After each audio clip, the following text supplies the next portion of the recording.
RadioTV.mx presenta.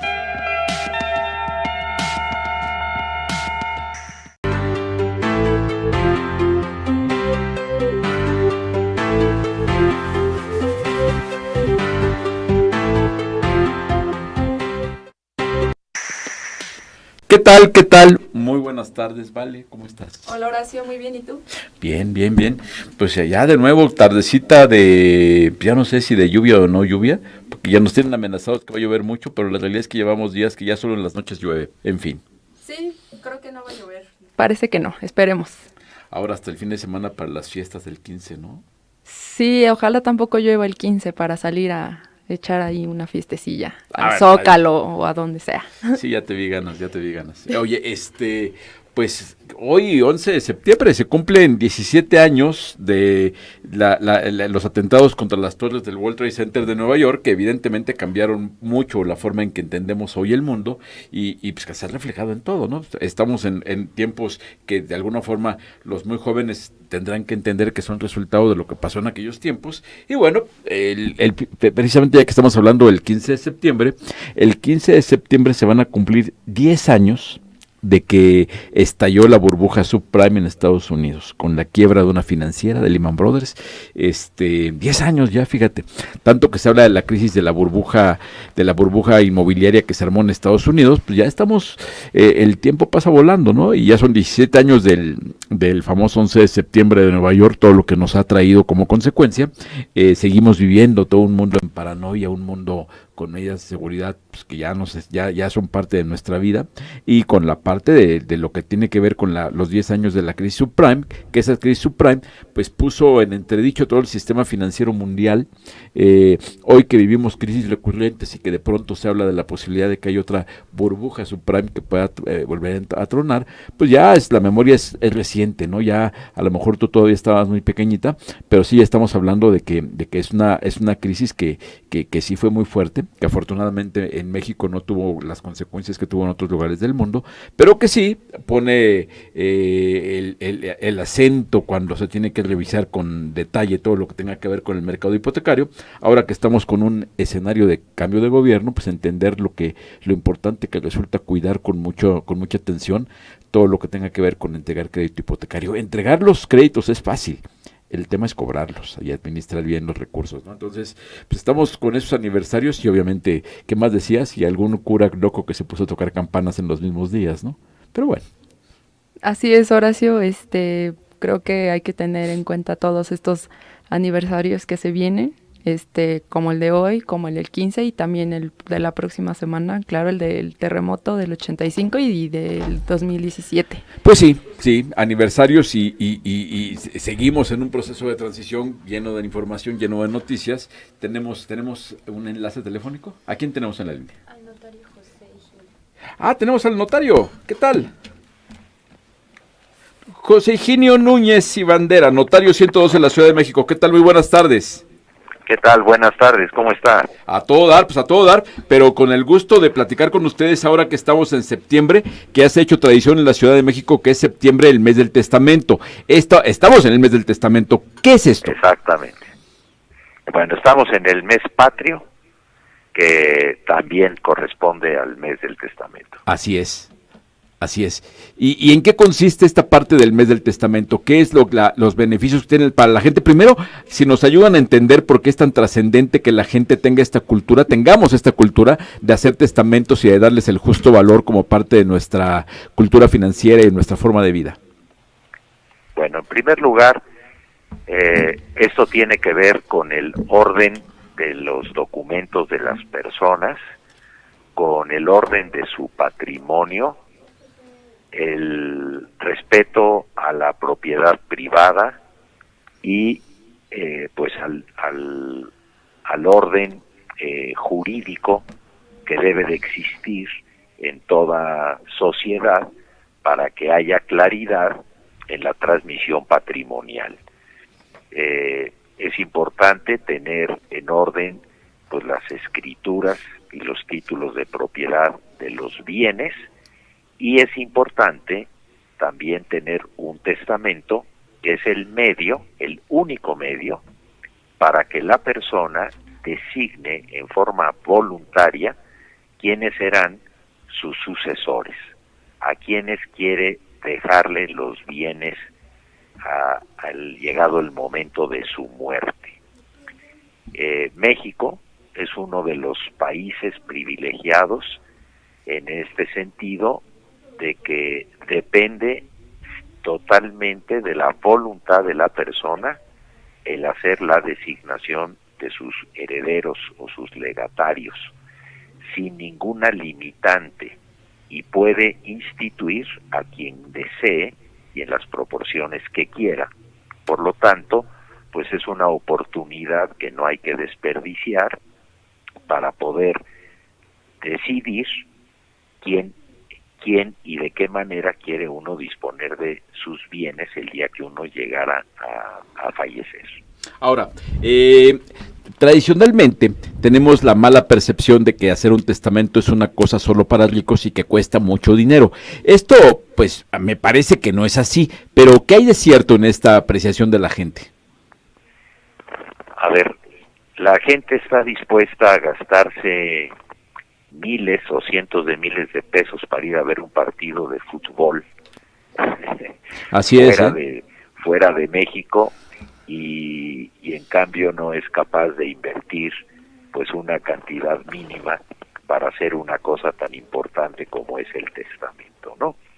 Yo creo que el testamento hay que verlo no como un tema de cuánto cuesta, sino más bien cuánto me voy a ahorrar por este costo inmediato que tiene y lo que le voy a evitar a mis herederos a futuro.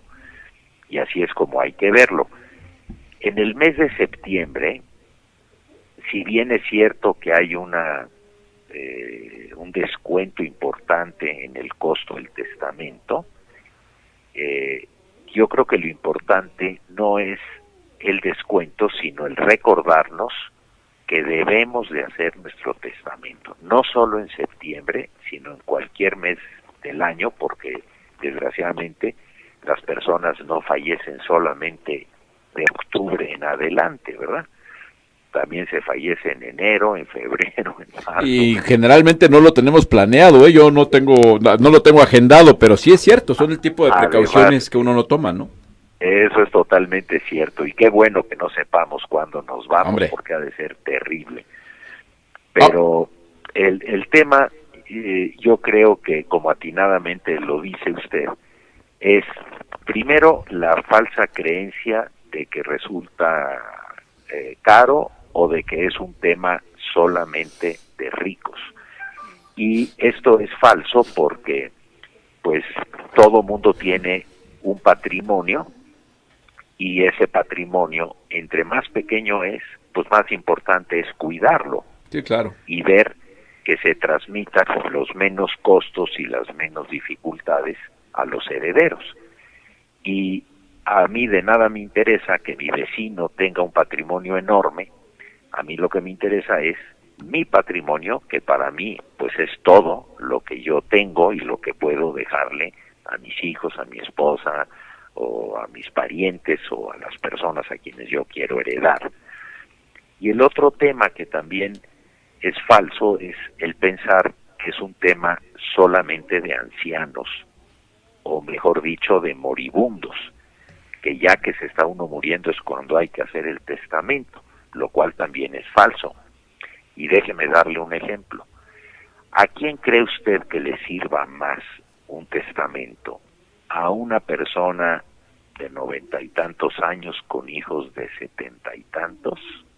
¿O a una persona que a lo mejor tiene 35, 40 años con hijos pequeños, en donde pues no solo tiene la oportunidad de decidir cómo van a quedar sus bienes, sino además de nombrarles tutor, para el caso que no haya quien ejerza la patria potestad, a estos hijos menores? De tal suerte que esos dos elementos, pensar que es cosa de ricos y pensar que es cosa de viejos o de moribundos, son dos apreciaciones totalmente falsas que debemos descartar. El testamento es un asunto de responsabilidad. Y además, no de riqueza. usted mencionó una cosa bien importante y es que a la hora de hacer este testamento uno recuerda poner en orden las cosas, porque uno de los graves problemas que tenemos en México en el tema de la vivienda, por ejemplo, es que muchísima gente no tiene sus papeles en orden y quizás esta es una buena oportunidad para recordar la importancia, pues caramba, de poner en orden los papeles, sobre todo ese patrimonio que es tan preciado, ¿no? Exactamente, pero además hay que hacer las dos cosas. Hay que hacer el testamento aunque los papeles no estén en orden y además ordenar los documentos y los títulos de propiedad. ¿Por qué digo que una cosa no excluye a la otra? Porque, pues, si nos pasamos la vida esperando a que el tiempo mejore, a que resuelva yo este problema, a que concluya mi escrituración, pues a lo mejor ya no nos va a dar tiempo de hacer testamento. Y hay que recordar que el testamento no solo transmite propiedades regulares, también transmite las irregularidades. Dicho en otras palabras, si yo estoy heredando un automóvil y el automóvil está en orden con sus servicios, todas las tenencias pagadas, etcétera, así lo van a heredar mis hijos. Y si el automóvil lo tengo golpeado, sin haberlo llevado al taller y además debiendo una tenencia, también así lo van a heredar mis hijos. Pero lo importante es que el testamento define a quién le quedan esos bienes. El estado en que estos se encuentren, pues ya dependerá del orden o desorden del dueño de ese patrimonio, del finado, si les está dejando bienes perfectamente en orden o les está dejando pues la punta del hilo para regularizarlo, lo que no tenía regularizada la persona. Notario. No sé si me expliqué. Perfectamente. Está conmigo Valeria Gómez, quien tiene una pregunta que nos llegó. Se la dejo. Claro que sí. ¿Qué tal, Valeria? Hola, buenas tardes. Hay una pregunta que tenemos aquí, es acerca de a qué se enfrentarían los familiares en caso de que, por ejemplo, una persona falleciera y el patrimonio no estuviera bajo un testamento. Cuando una persona fallece sin testamento, se aplica la ley, el Código Civil, que establece el orden en que van a ser llamados los herederos para hacerse de los bienes de la persona que falleció y que no dispuso a quienes se los dejaba. Pero déjeme darle un ejemplo. Si una persona hace un testamento y dice, dejo como herederos a mis hijos A y B, eso es suficiente para que esas personas acrediten ante un notario o ante un juez que son A y B y procedan con el trámite sucesorio. En cambio, si no existe ese testamento, estos dos hijos tendrán primero que demostrar que son hijos con las actas, ver si no hay errores en las actas, si pueden acreditar efectivamente que son hijos de la persona. Pero luego habrá que demostrar que son los únicos hijos. ¿Verdad? Porque la ventaja en este ejemplo que le pongo es que en el testamento, si el testador dice que deja como herederos a sus hijos A y B, ellos son los que van a heredar, independientemente de que existan otros hijos. En cambio, cuando son llamados los hijos por herencia legítima, por intestado, habrá que demostrar que quienes pretenden la herencia efectivamente son los únicos hijos, y si no, pues habrá que llamar a todos. Muy bien. Notario José Higinio Núñez y Bandera, notario 112 en la Ciudad de México, muchísimas gracias por tomar la llamada y ojalá y nos puedan seguir atendiendo en este mes del testamento, que seguramente es una buena oportunidad para invitar a la sociedad a que vaya a hacer este trámite tan importante. Muchas gracias. Al contrario, gracias a ustedes. Un abrazo. Hasta luego. Pues ahí está, la verdad es que son el tipo de cosas que a veces pues no hablamos y nos da cosita, pero dentro de la cultura personal, de finanzas personales, bien vale la pena tener siempre en mente que hay que prepararnos para este tipo de cosas, ¿no vale? Sí, definitivamente hay que tener en cuenta que hay que tener una cultura del testamento y no solo del testamento de patrimonio, hablamos de una casa, ¿no? Sino de muchas otras cosas. Sí, por supuesto. ¿Qué tenemos? Pues antes de irnos a noticias, yo les quiero recordar nuestras redes sociales, que nos sigan en Twitter y en Facebook, en Twitter @Centro Urbano y en Facebook /Portal Centro Urbano. Ahí nos pueden hacer todos sus comentarios y sus sugerencias de algún tema que quieran que manejemos aquí en el programa. Venga, muy bien. Y bueno, antes de irnos a un corte comercial, nos vamos con toda la información más relevante de esta semana. Vamos. Estas son las noticias. 2016, el de mayor crecimiento para el PIB de la vivienda. De diciembre de 2012 a diciembre de 2016, el Producto Interno Bruto del sector vivienda creció 238,000 millones de pesos, en contraste con los 159,000 millones de crecimiento que registró entre 2008 y 2012. Rosario Robles Berlanga, titular de la Secretaría de Desarrollo Agrario, Territorial y Urbano, destacó que este resultado refleja la transformación que vivió la industria en la actual administración. Nuevo aeropuerto es más viable que Santa Lucía. El Colegio de Ingenieros Civiles de México, la Unión Mexicana de Asociaciones de Ingenieros y la Academia de Ingeniería concluyeron que la construcción del nuevo aeropuerto internacional de la Ciudad de México debe continuar. Ascensión Medina Pérez, presidente del Colegio de Ingenieros, detalló que el actual proyecto en el lago de Texcoco es factible, viable y confiable.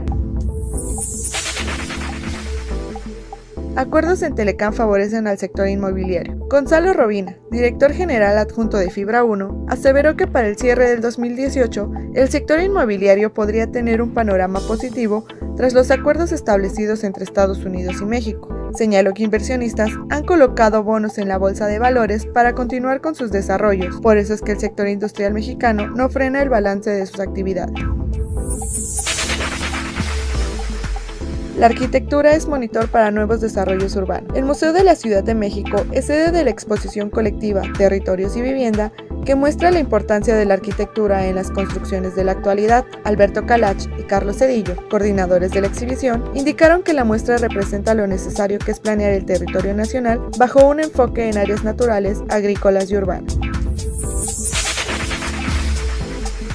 Firman convenio en pro del patrimonio cultural. El Instituto Nacional de Antropología e Historia y la Federación de Colegios de Arquitectos de la República Mexicana firmaron un convenio en favor de la restauración del patrimonio cultural afectado por los sismos de septiembre del año pasado. Diego Prieto Hernández, director general del INAH, declaró que se cuenta con un plan general de gestión, financiamiento y operación para que profesionistas de la Federación lleven a cabo la restauración. Informó para Desde Centro Urbano, Carla Esperanza.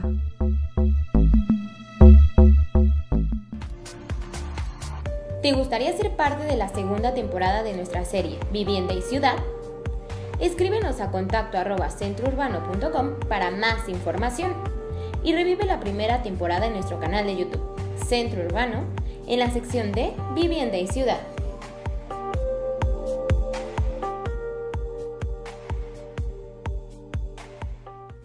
Atento a las instrucciones de producción, aquí estamos de vuelta, ¿vale? Pues con mucha información, ¿no? Decíamos que ahora que entre que estamos ya con este escenario, habría que comentar, ¿no? De que en días recientes ya nos habíamos acostumbrado a que el presidente electo había mencionado como candidato a dirigir el Infonavit al urbanista Juan Carlos Centella. Y después de que en fechas recientes se había estado hablando la posibilidad de un relevo, pues ya el viernes pasado se hizo totalmente oficial. Y de la oficina de presidencia de la República del presidente electo salió un comunicado de prensa donde informaban que había un ajuste y que en lugar de Centella, quien sería propuesto para dirigir al Infonavit sería Carlos Martínez Velázquez, un joven politólogo con un perfil muy diferente al de Centella, que ya habíamos dicho que es urbanista, un politólogo con una experiencia, fíjate que es bien interesante porque siendo un cuate muy joven, su experiencia está en el ámbito de la defensa del consumidor.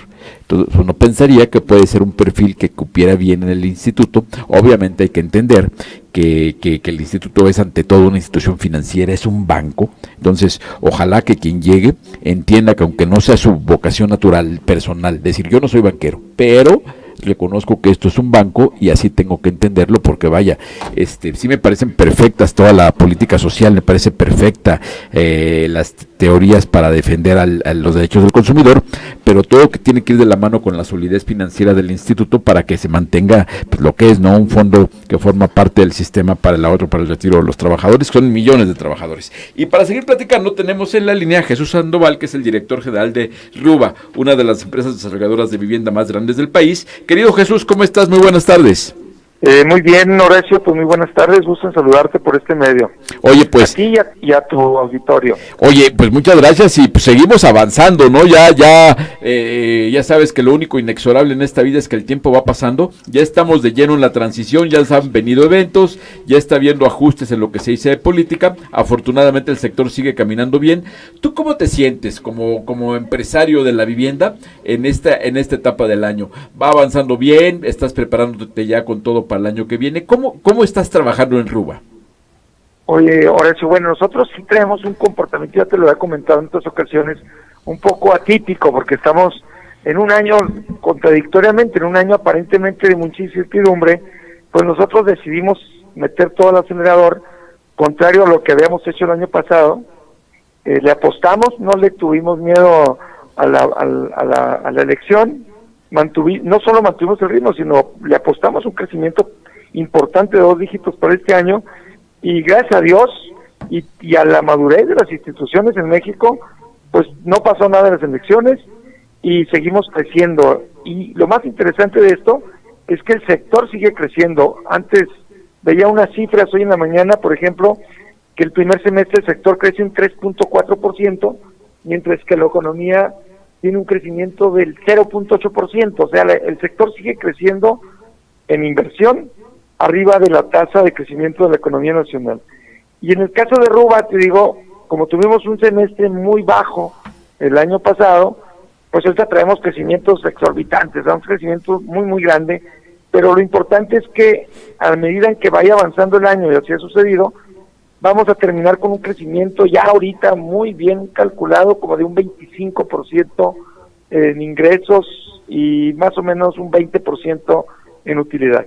Que es impresionante, ¿no? Hablar de un crecimiento de doble dígito tan sólido. Digo, qué bueno, porque ya hemos hablado de la solidez de la industria y hemos hablado de lo bien que se preparó Ruba y de cómo, en contraste con la cautela que tuvieron el año pasado, ese doble efecto se nota en un resultado que se dispara del estándar. Pero bueno, ya asumiendo que este año ya fue más de acorde con la realidad, ¿cómo percibes el año próximo? ¿A qué le tiras el año próximo? Oye, pues nosotros vamos a confiar, vamos a seguir invirtiendo y vamos a hacer toda la apuesta para meterle todo el acelerador al primer semestre del siguiente año. No pareciera sensato, pero la empresa pues es muy sólida. Del total de los activos de Ruba, el 60% es capital. Tenemos líneas de crédito prácticamente con todos los bancos.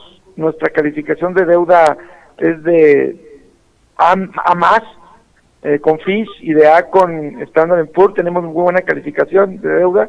Tenemos líneas de crédito a largo plazo. En caso de que hubiera alguna incertidumbre, algún problema coyuntural, nosotros lo podemos librar porque tenemos líneas de crédito que podríamos jalar para hacer frente a los compromisos de corto plazo y mandarlos a 4 o 5 años. Entonces, estamos preparados para seguir creciendo. Ahora, fíjate qué interesante que tú hables de lo que acabas de mencionar, porque pareciera que el sector vivienda, cuando se habla en general, cuando se habla en el entorno medios generales o política en general, pues la vivienda es un tema social. Sin embargo, la única forma de garantizar que este derecho social pueda ser atendido es a través de una solidez financiera. Ahora que estamos en la recomposición de los institutos, pues de los institutos de vivienda, por eso es tan importante que quienes lleguen a dirigirlos tengan ese perfil, que aún siendo, como este caso a quien acaban de designar para ser el candidato a dirigir Infonavit, que sea un politólogo. Sin embargo, es bueno que tenga muy claro que a pesar de tener un objetivo social, ese objetivo social se cumple manteniendo solidez en las variables económicas que definen la operación del instituto. ¿Tú cómo percibes esto? Oye, digo, esto ya lo conocemos en la historia del país y en la historia del mundo. Cuando hay una crisis económica, cuando hay inflación alta, quien sufre más, a quien se golpea más, es a quien menos tiene. los que tenemos, las empresas o las personas físicas que tienen mayores activos, pues ante un proceso inflacionario, lo único que pasa es que se revalúan sus activos, pero las personas de menor ingreso, que lo único que tienen es pues su ingreso salarial, y ese pierde, el poder adquisitivo se va perdiendo por un proceso inflacionario, por una crisis económica, pues golpea principalmente a las clases bajas. Yo creo que habría que tener muchísimo cuidado, y yo creo que así lo está viendo el nuevo gobierno, de no moverle a lo que está compuesto, que es mantener la estabilidad económica del país, que nos ha permitido crecer, ¿sí?, y mantener una inflación controlada en los últimos 20 años. Eso sí, no a las tasas que requiriéramos, no lo que requiere el país, pero yo creo que el nuevo gobierno pues vendrá a darle ese componente, ¿no? Primero, yo sí creo y comulgo totalmente con la visión del nuevo gobierno de que el país, el mayor daño que le ha hecho al país, el mayor problema que tiene el país ahorita es la corrupción. Yo creo que si se pone un piso parejo para todos, se baja la corrupción tanto en el sector público como en el sector privado, yo creo que el país puede tener una tasa de crecimiento mucho mayor que la que ha venido teniendo en los últimos años, por ese componente de corrupción, de burocratismo, de tortuguismo dentro de las dependencias federales, y no algunas dependencias, principalmente municipales, y algunas federales, no podemos generalizar, pero yo creo que ese componente de estar viendo como una prioridad el combate a la corrupción debe dar un mayor crecimiento al país, porque va a poner condiciones de mayor equidad para que todo el mundo pueda invertir y crecer. Ahora, y por otra parte, lo que es la distribución del ingreso. Eso. Yo creo que también los proyectos, por ejemplo, nosotros estamos en la frontera, nuestra corporativo está en Ciudad Juárez. Bueno, si se baja el impuesto sobre la renta, si se baja el IVA y se crea una zona franca en la línea fronteriza de México con Estados Unidos, pues yo creo que también es apostarle a buscar un mayor dinamismo en esta zona del país. Es lo que te quería comentar precisamente, de que ante esa desigualdad, que es uno de los grandes mensajes que nos dieron las elecciones, es que hay un llamado a combatir esa desigualdad que padecemos. Y esto implicaría el reto de atender la demanda de vivienda en los segmentos de menores ingresos, cosa que hoy no está pasando porque el suelo, por ejemplo, se ha encarecido. ¿Tú cómo verías? ¿Qué crees que, como especialista en esto, qué crees que se pudiera hacer o se tendría que hacer para poder atender con vivienda a los segmentos de menores ingresos? Mira, yo creo que no ha habido voluntad política, por ejemplo, para incrementar los impuestos prediales en las zonas urbanas consolidadas, a quien no invierte, a quien está especulando con la tierra. Sí hay tierra disponible, pero se especula con ellas y se paga un impuesto muy bajo. Eso no sucede, por ejemplo, nosotros tenemos aquí enseguida el comparativo con el Paso, Texas, con Estados Unidos. Allá tú no puedes especular con la tierra porque el impuesto predial es altísimo. Sí. Entonces tú compras un terreno no para especular, compras un terreno para desarrollarlo, porque los impuestos en el transcurso del tiempo, el impuesto predial, el impuesto de propiedad, te comería, pues, iría más arriba que la plusvalía que tú pudieras estar queriendo generar en el terreno. Y eso es incentivar la inversión. Yo creo que el problema de la vivienda de interés social es que hay una especulación terrible con el suelo y no hay ninguna política pública que incentive a que esa tierra se realice a través de desarrollo. La gente puede durar ahí 20 años, 10 años con la tierra pagando un ridículo impuesto predial y especulando con ella. Y eso encarece la tierra y tenemos que ir a construir en lugares un poco más lejos y más apartados, ¿no? Y la otra parte es el ingreso. El problema de la vivienda es un problema de ingreso. Si el trabajador no tiene mayor ingreso y no tiene posibilidades de ahorro y no es sujeto a crédito, no puede acceder a una vivienda. Entonces, pues ahí legítimamente la intervención del Estado a través de un subsidio al frente puede hacer posible que estas personas pudieran tener un acceso a una vivienda, aunque sea en términos de costo, una vivienda económica, pero que de otra manera su ingreso no le permite ni la hace sujeto a crédito para que la pudiera obtener. Entonces yo creo que el subsidio bien manejado a esos segmentos de la población debe no solo mantenerse, sino mejorarse. para que se aplique de manera correcta y para que llegue a quien realmente lo requiere. Muy bien, Jesús Sandoval, director general del RUVA, muchísimas gracias como siempre por tu tiempo y pues te mando un abrazo en espera de que siga así de bien el cierre del año y que el 2019 venga como avión. Y por cierto, nomás para recordarte, este sabadito 15 de septiembre, además de la independencia, estamos recordando que se van a cumplir 10 años del estallido de la burbuja de subprime de Estados Unidos. Vale la pena recordar qué pasó y cuáles fueron las causas, ¿no? Claro, pues yo creo que en México como en el mundo, pues la especulación, la ambición desmedida y yo diría, y una política sin ética, sin valores, pues provoca ese tipo de cuestiones. Hay que recordar que aquello fue una burbuja, pero creada absolutamente por la especulación, en el cual yo creo que todos los excesos son malos en las personas, en las instituciones y en los países, ¿no? Yo creo que hubo excesos que provocaron esa burbuja inflacionaria y que esperemos que aprendamos de la historia para no volver a repetirla. Muy bien, pues un abrazo y hasta pronto, amigo. Gracias, a sus órdenes. Hasta luego. Pues la verdad, muy claro, muy contundente Jesús Sandoval hablando de temas duros, ¿no? De temas como el impacto de la especulación, el impacto de la corrupción y tocando la raíz del problema que no hemos platicado tú y yo, Vale, de que el tema es la capacidad de ingreso de la gente. De nada sirve todo lo que se haga mientras la gente tenga un ingreso que no le permita acceder a una vivienda. Así es, definitivamente creo que de nada, bueno, tal vez no de nada, pero de poco sirve que lleguen con una campaña y te digan, pues sí, nuestro propósito es hacer que los de menores ingresos tengan la oportunidad de adquirir una vivienda, ¿no? Pero, ¿qué hacen la parte de que administra los salarios, por ejemplo?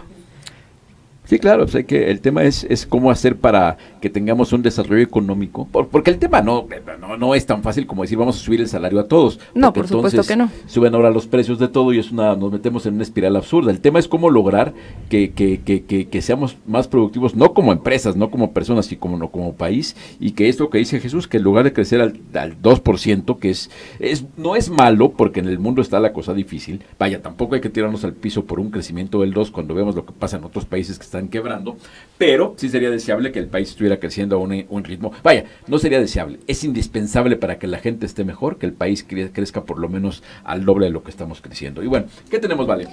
Pues antes de irnos a corte, vamos a tener una entrevista que se hizo con Alejandro Curi, presidente de la Asociación Mexicana de Profesionales Inmobiliarios. Venga, vamos a verlo.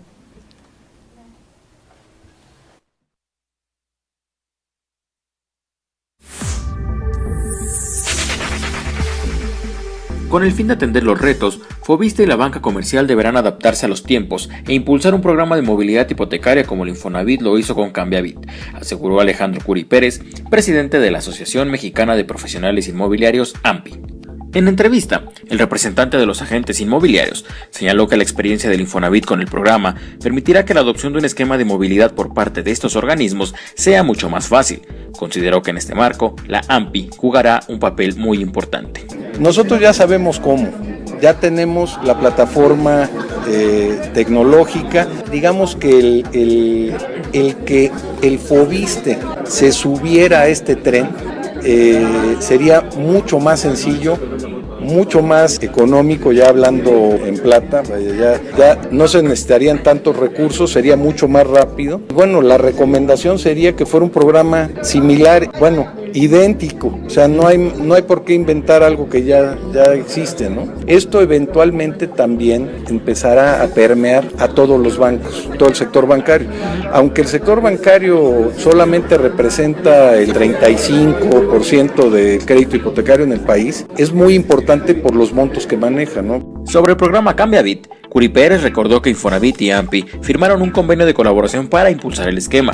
Señaló que uno de los compromisos adquiridos con el acuerdo establece la meta de impulsar 120,000 operaciones al año bajo el programa. Por otro lado, de cara al cambio de gobierno, el presidente de AMPI consideró que no habrá modificaciones sustanciales a los objetivos planteados con el programa. Por el contrario, dijo, este tipo de esquemas podrían tener un impulso por el perfil que presenta el nuevo gobierno. Del compromiso que ya hicimos de comercializar 120,000 propiedades por año, que entren 120,000 propiedades o créditos más bien al programa de Cambiavit y está hablando de un precio promedio de 400,000, 450,000 por ahí.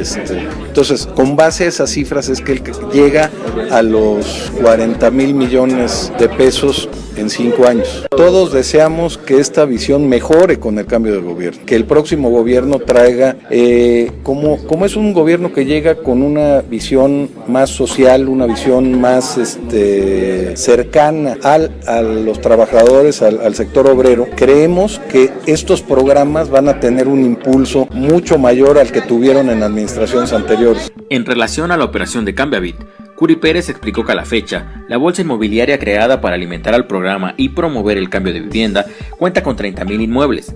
Sin embargo, dijo, AMPI trabaja en la depuración de su bolsa inmobiliaria, con lo que se añadirían 10,000 propiedades más que son susceptibles del programa de movilidad. Informó para Desde Centro Urbano Edgar Rosas.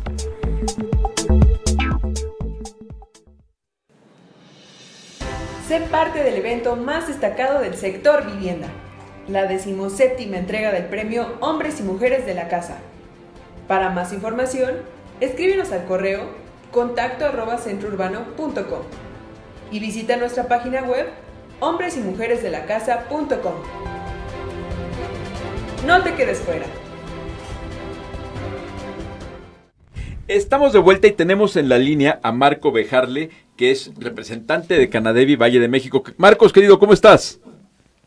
Buenas tardes, Horacio, saludos a ti y a todo tu auditorio. Oye, pues qué gusto de saludarte, hombre, que no hayamos tenido oportunidad últimamente y están pasando cosas muy interesantes en el sector inmobiliario. Tú que estás en una empresa muy grande, en el grupo inmobiliario Meta, pero además que estás en Canadevi, pues hay mucho tema en los retos que hay de frente a hacer la cantidad de viviendas que se requieren en Valle de México. ¿Qué está pasando? Pareciera que tenemos un rezago muy importante, que en los años recientes se redujo mucho la capacidad de producir vivienda, se ha detonado la especulación del suelo, entonces se hace poca vivienda y además cada vez más cara.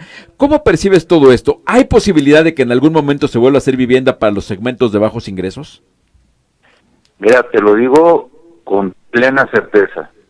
Tan existe que el nuevo esquema tradicional del Infonavit, que puedes llegar a montos de crédito de 1,700,000 con el tradicional, te permite, nuevamente se está generando y reactivando una oferta importante en la Ciudad de México para un nicho de 5 salarios en adelante que ha estado desatendido, y se está regenerando la oferta en la Ciudad de México. Ahora, esto no ha sido fácil. Según lo que nos comentan ustedes ahí en Canadevi Valle de México, el rezago es como para hacer 40,000 viviendas al año y se están haciendo menos de 10,000. Es correcto. ¿Por qué pasa esto? ¿Qué es lo que verdaderamente es el verdadero cuello de botella para que haya tan poca producción de vivienda? Pues mira, principalmente, y eso no estamos descubriendo el agua tibia ni el hilo negro, es el suelo servido, ese es todo el tema. Ahora, esto del suelo ya es un hecho, ya lo sabemos todos, pero a ver, si es el hilo negro, que todo el mundo lo sabe, ¿por qué no se hace algo para solucionarlo? ¿Por qué no han podido atenderlo? El gobierno, que es quien a fin de cuentas se tiene que preocupar porque haya viviendas para los más pobres, porque déjenme decirles que si no hay posibilidad de hacer viviendas para los más pobres, los empresarios inmobiliarios pues ni hablar, se cambian de segmento y ponen sus inversiones en vivienda más cara y siguen adelante, pero dejan desatendido una parte del mercado que debiera preocuparle mucho al gobierno. ¿Por qué es lo que no ha podido hacer el gobierno para que esto deje de pasar? No es así de blanco y negro, tiene varias aristas, Horacio. Mira, yo te diría, el Infonavit hizo un esfuerzo importante por aumentar su monto de crédito tradicional. Si te dijera que nuestras fuerzas de ventas están muy acostumbradas a vender cofinanciamientos y productos bancarios, y a derechohabientes que tienen la posibilidad de ejercer un crédito tradicional en la Ciudad de México, no lo orientan hacia ese producto de crédito del instituto por falta de conocimiento o porque es un producto que no dominan, que requiere ciertos requisitos que el Infonavit te pide, o bien si es un derechohabiente del FOBISTE, que tenemos el esquema de aliados, recién acaba de pasar la semana anterior, el sistema de puntaje que liberó 3.600 derechohabientes del fondo, en fin.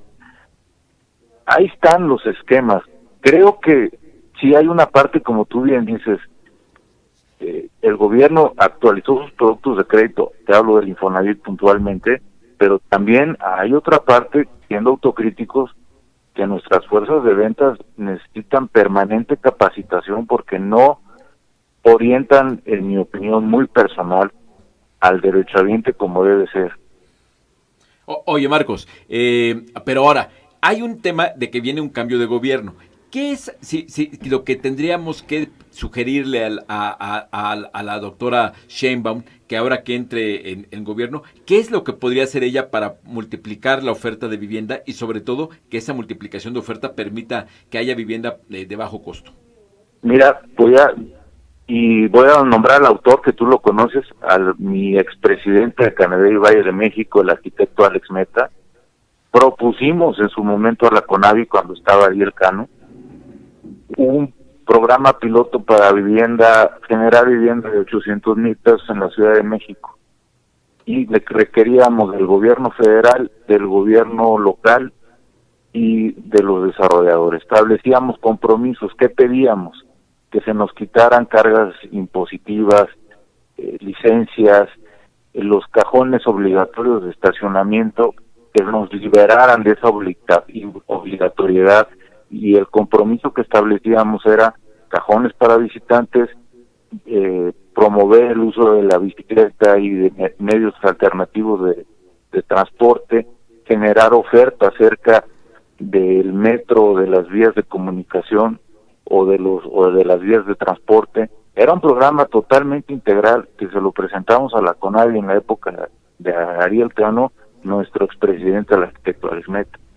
Vaya, pues ojalá se pueda retomar y ojalá la nueva administración capitalina ponga énfasis en esto, porque la verdad es que una de las prioridades del gobierno tendría que ser garantizar que los que vivimos aquí tengamos acceso a vivienda acorde a nuestras posibilidades. Y hoy, Marcos, en tema que tiene que ver absolutamente con Canadá y Valle de México, tenemos Feria de Vivienda en el Zócalo en unos cuantos días. Del 20 al 23 de septiembre, si me permite el comercial, pues ojalá todos asistan, todo tu auditorio lo escuche y nos acompañen ahí para que vean toda la oferta, que vean los nuevos productos de crédito. Ahí va a estar Foviste, Infonavit, orientándolos, y va a estar todos los desarrolladores de Valle de México presentes. ¿Del 20 al 23 me decías?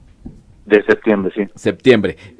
Pues ya es la semana próxima, después de las fiestas patrias. Ya es la próxima semana. Y obviamente, siendo en el Zócalo, es entrada libre para quienes asistan. Es correcto. ¿En qué horario está y qué van a ver ahí? ¿Perdón? ¿En qué horario será la feria y qué se va a ver? ¿Qué es lo que puede esperar ver quien asista? De 10 a 18 horas van a tener la mejor asesoría, van a conocer la oferta de todos los desarrolladores y van a tener, te reitero, van a tener la presencia de Foviste, de Infonavit para cualquier duda, y en ese momento que puedan conocer su situación de crédito de primera mano de parte de estas zonas. Muy bien. Y cerrar aquellos que en ese momento tomen la decisión, pues cerrar antes de fin de año una escrituración o una adquisición de una vivienda. Muy bien, pues por allá nos veremos entre el 20 y el 23 de septiembre en esta Feria de Vivienda del Zócalo, que ya es un evento esperado para todos los capitalinos. Marcos Bejarle, de Canadá y Valle de México y de Hogares y Unión, muchísimas gracias por tu tiempo, te mando un abrazo. Un placer, como siempre, ahora sí, saludos a tu auditorio. Pues ahí está. La visión de Canadevi, los empresarios de la vivienda que siempre tienen que estar al pie del cañón con sus inversiones, con sus empleos, y en este caso también con una feria de vivienda que es bien importante, porque a fin de cuentas no es fácil encontrar vivienda. Los que ya la están buscando, que sí la pueden pagar y todo aquello, pues es bueno que les junten la oferta en un lugar, y más cuando tienen este sello de Canadevi, que a fin de cuentas les da confianza y que les facilitan la búsqueda al ponerles la oferta en un mismo espacio para que vean las viviendas y los esquemas de crédito que les pueden servir. Vale, ¿qué tenemos? Pues ahorita tenemos un corte comercial, pero antes tenemos un reportaje que es acerca de cómo Cancún está liderando la colocación de vivienda por el turismo. Venga, vamos a verlo.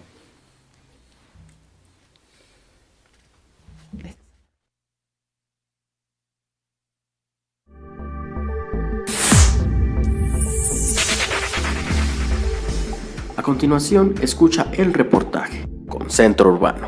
La ciudad de Cancún, Quintana Roo, lideró la venta de vivienda nueva durante el primer semestre del año, de acuerdo con cifras de la Comisión Nacional de Vivienda, al registrar 7.163 unidades colocadas. De acuerdo con Jorge Paredes Guerra, presidente de Realty World México, la principal razón en el alza del 3% en unidades vendidas respecto al año pasado se debe principalmente a la actividad turística, que ha sido explosiva para la demanda de vivienda en el corredor de Cancún-Playa del Carmen.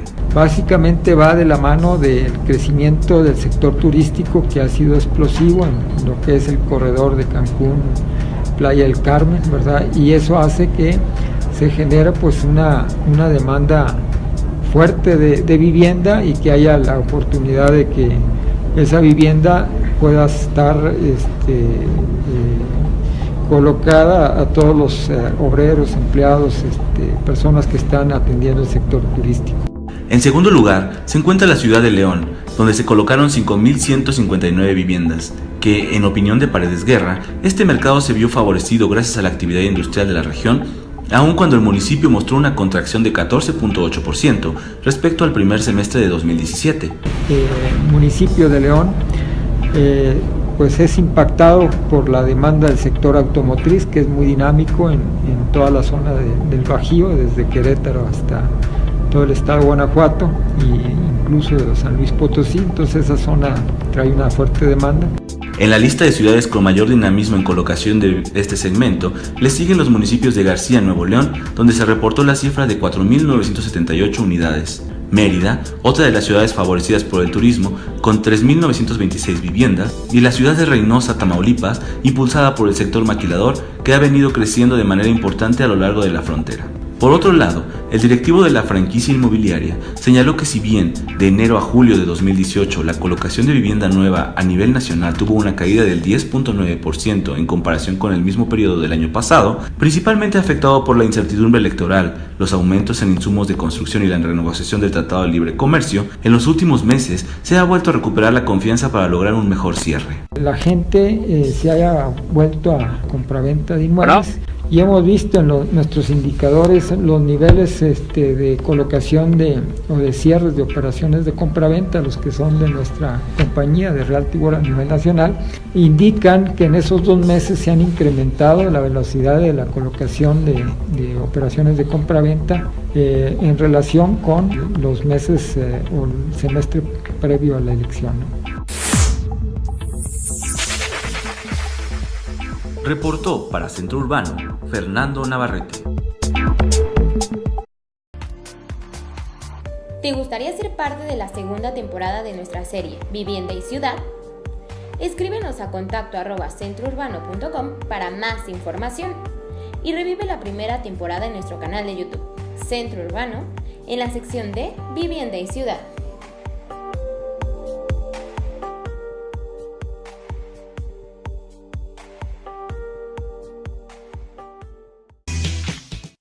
Estamos de regreso y tenemos en la línea a Homero Garza de Sociedad Hipotecaria Federal. Homero, ¿cómo estás? Muy buenas tardes. Auditorio.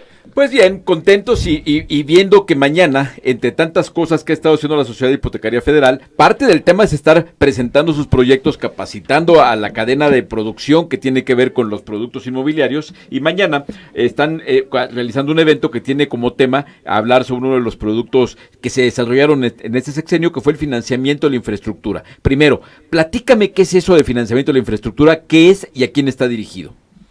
Muchas gracias, Horacio. Sí, en efecto, mañana tenemos el foro donde vamos a estar platicando con varios desarrolladores. El financiamiento de la infraestructura fue un segmento del mercado de la vivienda que identificamos con un vacío. Hay una falla de mercado porque no existe financiamiento de la vivienda. En casi todos los países del mundo, la infraestructura la proveen los gobiernos locales, ¿no? Cuando hay un desarrollo de vivienda, la infraestructura la proveen los gobiernos locales. Pero lo que pasa en México es que muchas veces los gobiernos locales no tienen recursos suficientes para invertir en esa infraestructura. Y gran parte del desarrollo, sobre todo la vivienda social, bueno, prácticamente en todos los segmentos de vivienda, esa carga de la inversión en infraestructura la están llevando a cabo los desarrolladores. Lógicamente, al final se transfiere al precio final de la vivienda. Pero lo que nosotros nos pusimos a ver es que no existe financiamiento para ese fin. y lo que hacen generalmente los desarrolladores es invertir capital propio. El capital propio, pues, si bien es una buena fuente para invertir los recursos, digamos que no están alineados los incentivos, porque hay muchos incentivos a dejar una infraestructura que quizás no es la más adecuada para el municipio y que puede incurrir en gastos de mantenimiento después para las propias autoridades locales. Entonces nosotros identificamos ese segmento y desarrollamos un programa a través del FOBI. ¿Tú te acuerdas del FOBI? Es un antecesor de Sociedad Hipotecaria Federal, que tiene un mandato un poco más amplio que el que tiene Sociedad Hipotecaria Federal y que nos permite financiar la infraestructura. Estamos hablando de infraestructura dentro de los desarrollos de vivienda. Afuera de los desarrollos de vivienda, pues está la infraestructura típica que puede financiar, por ejemplo, Banobras.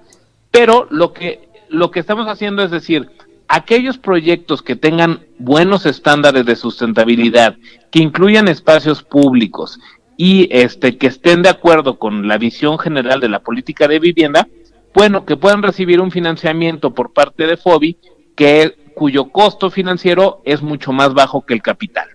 Y además creo que lo sensato ya en un momento de maduración del sector inmobiliario mexicano es que cada proceso tenga una fuente de financiamiento adecuada. Y así como dices, si estuviéramos hablando de comprar una casa, sería absurdo comprarla con una tarjeta de crédito. Pues lo mismo, yo creo que para financiar infraestructura dentro de un conjunto hay muchas mejores formas que hacerlo con el crédito que das para construir las casas. A lo mejor los tiempos son diferentes, las condiciones son diferentes. Es positivo esto, mi querido Homero. Yo creo que sí, mira, nosotros nos autorizaron una bolsa de 3,000 millones de pesos para este esquema piloto. Entre los proyectos que ya han sido autorizados y la tubería ya llevamos, digamos, asignados 1,300 millones de pesos. Y pues la verdad es que estamos, a pesar de las circunstancias que estamos en el periodo de transición, estamos autorizando las operaciones con toda la calma debida, con el análisis adecuado de cada uno de los créditos, porque creemos que es un segmento que es muy interesante no solamente para estos momentos, sino hacia el futuro. Tiene que haber una mayor coordinación entre los esfuerzos que hacen distintas dependencias y este es un paso que creo que va en la dirección adecuada. Poco a poco estamos viendo que así como nosotros lo estamos haciendo, los bancos poco a poco también lo empiezan a hacer, pero con un número de clientes muy acotado, ¿no? Los clientes que tienen pues un gran track record con cada uno de los bancos comerciales. No, además de por sí los bancos han limitado el número de jugadores con los que participan, obviamente sí, deben limitar aún más el número de jugadores a los que les dan este financiamiento a la infraestructura. Ahora, en el caso de CIF, más o menos, ¿cuál es el proyecto promedio que están financiando? ¿De qué número de viviendas o de qué monto de inversión? Mira, estamos financiando proyectos entre 100 y 150 millones de pesos de infraestructura. O sea, no enormes. Que más o menos asocian como a 1,500 millones de pesos de venta, ¿no? Entonces pueden ser proyectos de hasta 3,000 viviendas, si lo ponemos a viviendas de 500,000. Entonces, digamos, son proyectos grandes, proyectos de interés social, pero también hemos entrado en algunos proyectos un poco más pequeños de 40 millones de pesos. Un poco eso es lo que te da la banca de desarrollo, ¿no? Nosotros no, independientemente que nos cuesta prácticamente lo mismo originar un crédito de 40 que uno de 300, pues no lo dejamos de hacer porque pues para nosotros es importante que los desarrolladores pequeños y medianos también tengan acceso a fuentes de financiamiento. Pues sí, porque de repente son los que más problema tienen, porque como bien decías, quien no tiene este financiamiento lo tiene que hacer con capital, y los chicos tienen más limitante de capital, porque el capital de repente es más sensato para un pequeño usarlo en comprar nuevo suelo o en inyectar capital de trabajo para una línea de producción que es más endeble que la de los grandes. Exactamente, tú lo decías muy bien. Tiene que haber fuentes, digamos, de inversión para cada segmento. La tierra, la adquisición de la tierra, pues típicamente se hace con capital, pero hay fondos que también pueden dar créditos, como estos créditos que le llaman mezanín, ¿no? Sí. Para adquirir tierra. Nosotros no hemos participado en esa parte. De ahí viene la urbanización y apenas estamos metiendo el pie para conocer cómo funciona ese segmento, y que es muy importante porque, digamos, el hacer bien la urbanización nos permite evitar problemas que los municipios se enfrenten en un futuro, ¿no? Porque si, por ejemplo, se hace una planta de tratamiento de agua con tecnología muy antigua, pues el resultado es que el costo de mantenimiento y el costo de energía de esa planta de tratamiento, pues le va a costar mucho al municipio. Si logramos que lo hagamos más eficiente, pues el costo de mantenimiento para el municipio va a ser menor. Y luego ya viene el puente que es un segmento que conocemos muy bien, que hay muchos participantes en el mercado y que nosotros hemos, complementado la oferta de financiamiento de la construcción que tienen los bancos, Sofomes y demás participantes del mercado. Muy bien, Homero Garza, de Hipotecaria Federal, Sociedad Hipotecaria Federal, muchísimas gracias como siempre por tu tiempo, y la semana próxima, si nos permites, te daremos lata para que nos platiques qué pasó en el evento. Órale, me parece perfecto, estamos a sus órdenes y un gusto platicar con ustedes. Un abrazo. Igual, hasta luego. Ahí está, pues, la verdad, un gusto ver que la nave va, ¿no? El motor sigue en marcha y hay que seguir picando piedra. Y fíjate qué interesante ver que en los organismos de vivienda se sigue haciendo la talacha, porque obviamente este curso va a capacitar a los desarrolladores que van a estar generando los proyectos ya para la siguiente administración. Entonces, eso como ciudadanos, pues es importante, ¿no? Ver que al margen de los tiempos políticos, lo que todos queremos es vivir con un país que tenga en lo adecuado, en lo que deba tener continuidad, que la tenga. Lo que tengan que revisar, que lo revisen, pero que haya una continuidad para que no estemos reinventando el país cada 6 años. Y vale, estamos terminando. Así es, Horacio. Les damos las gracias a todos por escucharnos. Les recuerdo que nos sigan en nuestras redes sociales y que también pueden ver los capítulos de de la primera temporada de nuestra serie Vivienda y Ciudad en nuestra galería on demand por nuestro canal de YouTube, Centro Urbano. Muy bien, pues muchísimas gracias, nos encontramos por acá la próxima semana. Hasta entonces.